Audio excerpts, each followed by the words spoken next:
Ndugu wananchi, kwa kuzingatia masharti ya kifungu cha 49 kidogo cha kwanza B, kidogo cha pili na cha kidogo cha 4, kifungu cha 61 kidogo cha kwanza, kifungu cha 68 kidogo cha pili na kifungu cha 106 kidogo cha pili vya sheria ya uchaguzi wa rais, wa bunge na madiwani sura ya 343, kesho tarehe 26 Februari 2026 kutakuwa na uchaguzi mdogo wa ubunge katika jimbo la Peramiho, halmashauri ya wilaya ya Songea, mkoa wa Ruvuma, na udiwani katika kata ya Shiwinga, halmashauri ya wilaya ya Mbozi, mkoa wa Songwe. Ndugu wananchi, kwa uchaguzi mdogo wa ubunge jimbo la Peramiho kuna vyama vya siasa 15 vilivyosimamisha wagombea 15. Aidha, kwa upande wa uchaguzi mdogo wa udiwani katika kata ya Shiwinga, halmashauri ya wilaya ya Mbozi, jumla ya vyama vya siasa 8 vimesimamisha jumla ya wagombea 8. Kwa niaba ya Tume Huru ya Taifa ya Uchaguzi, na vipongeza vyama vilivyoshiriki na wagombea waliojitokeza kushiriki katika chaguzi hizo mbili ndogo. Aidha, jumla ya wapiga kura 127,632 walioandikishwa katika daftari la kudumu la wapiga kura watashiriki katika uchaguzi huo, ambapo kati yao wapiga kura 120,780 ni wa jimbo la Peramiho na wapiga kura 6,852 wapo katika kata ya Shiwinga. Jumla ya vituo 373 vya kupigia kura vitatumika, ambapo vituo 354 vipo jimbo la Peramiho na vituo 19 vipo katika kata ya Shiwinga, halmashauri ya wilaya ya Mbozi. Ndugu wananchi, kwa kuzingatia masharti ya kifungu cha 77 kidogo cha kwanza cha sheria ya uchaguzi wa rais, wa bunge na madiwani sura ya 343 kikisomwa pamoja na kanuni ya 40 ya kanuni za uchaguzi wa rais, wa bunge na madiwani za mwaka 2025, vyama vya siasa vinavyoshiriki uchaguzi vinayo haki ya kuweka mawakala wa upigaji kura, kuhesabu na kujumlisha kura.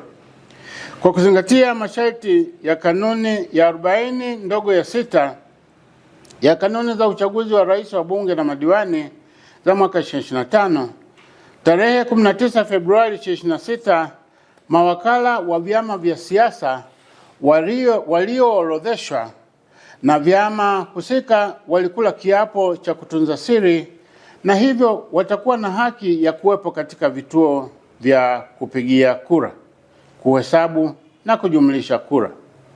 Napenda kutumia fursa hii kuviasa vyama vya siasa vyenye mawakala kuwahimiza mawakala wao kuzingatia sheria na kanuni katika utekelezaji wa majukumu ya uwakala ili kuepuka migongano na watendaji wa tume katika vituo vya kupigia, kuhesabia na kujumlishia kura. Ndugu wananchi, Tume Huru ya Taifa ya Uchaguzi inavikumbusha vyama vya siasa, wagombea, mawakala, wapiga kura na wananchi wote kwa ujumla kuzingatia mambo yafuatayo. Siku ya uchaguzi, mpiga kura anatakiwa kwenda katika kituo alichojiandikisha na kadi yake ya mpiga kura. Pili, wapiga kura watakaoruhusiwa kupiga kura ni wale walioandikishwa katika daftari la kudumu la wapiga kura. Tatu, mpiga kura awapo kituoni anatakiwa kutoa kipaumbele kwa wapiga kura wenye mahitaji maalum kama vile wazee, wagonjwa, watu wenye ulemavu, wajawazito na akina mama wenye watoto wachanga watakaokuwa nao kituoni. 4, watu wenye mahitaji maalum wanaruhusiwa kwenda kituoni na wasaidizi wao. 5. Vituo vitafunguliwa saa 1 kamili asubuhi na kufungwa saa 10 kamili jioni. Ifikapo muda wa kufunga kituo saa 10 kamili jioni, kama wapiga kura bado wapo kwenye mstari, mlinzi wa kituo atasimama nyuma ya mtu wa mwisho na zoezi la upigaji kura litaendelea hadi wapiga kura walio kwenye mstari watakapomalizika. Mpiga kura atakayefika zaidi ya muda wa kufunga kituo hataruhusiwa kupiga kura. 6.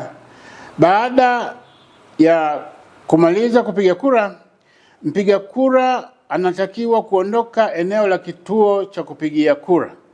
Na 7, mpiga kura awapo kituoni anatakiwa kufuata maelekezo yote atakayopewa na karani mwongozaji wa wapiga kura. Ndugu wananchi, kwa kuzingatia masharti ya kifungu cha 4, kifungu cha 14 kidogo cha pili, kifungu cha 19 kidogo cha 3, kifungu cha 84 kidogo cha 3A na B na kifungu cha 164 vya sheria ya uchaguzi wa rais, wa bunge na madiwani sura ya 343 vikisomwa pamoja na kifungu cha 26 cha sheria ya Tume Huru ya Taifa ya Uchaguzi sura ya 292, Tume Huru ya Taifa ya Uchaguzi ilitoa maelekezo ya kisera katika uchaguzi mkuu wa mwaka 2025 kwa wapiga kura kama ifuatavyo. Mosi, kwa mpiga kura asiye na picha katika daftari la kudumu la wapiga kura lakini ana kadi ya mpiga kura yenye taarifa binafsi zilizomo katika daftari la kudumu la wapiga kura aruhusiwe kupiga kura.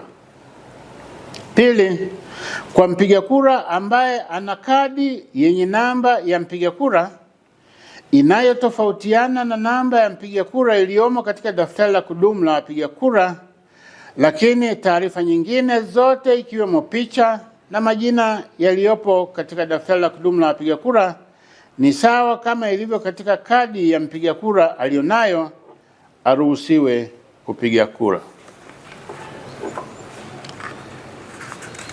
3, kwa mpiga kura ambaye ameandikishwa katika daftari la kudumu la wapiga kura na taarifa zake zipo katika daftari la kudumu la wapiga kura lililopo katika kituo husika, lakini amepoteza kadi yake au kadi yake imeharibika, aruhusiwe kupiga kura kwa kutumia mojawapo ya vitambulisho vifuatavyo: A, kitambulisho cha taifa yaani NIDA; B, leseni ya udereva; au C, pasi ya kusafiria yaani passport. Lakini kwa sharti kwamba majina yake yaliyopo katika kitambulisho atakachowasilisha mpiga kura ni lazima yafanane na majina yote kama yalivyo katika daftari la kudumu la wapiga kura. 4, kwa mpiga kura ambaye ana kadi ya kupigia kura lakini taarifa zake hazipo katika daftari la kudumu la wapiga kura, asiruhusiwe kupiga kura. Na wakumbusha nyote kuzingatia maelekezo haya ya kisera. Ndugu wananchi, mwisho, Tume Huru ya Taifa ya Uchaguzi inatoa rai kwa wapiga kura kwenye maeneo yenye uchaguzi kujitokeza kwa wingi kwenye vituo vya kupigia kura hapo kesho ili kuwachagua viongozi wanaowataka. Imetolewa leo tarehe 25 Februari 2026 hapa Songea. Asanteni kwa kunisikiliza.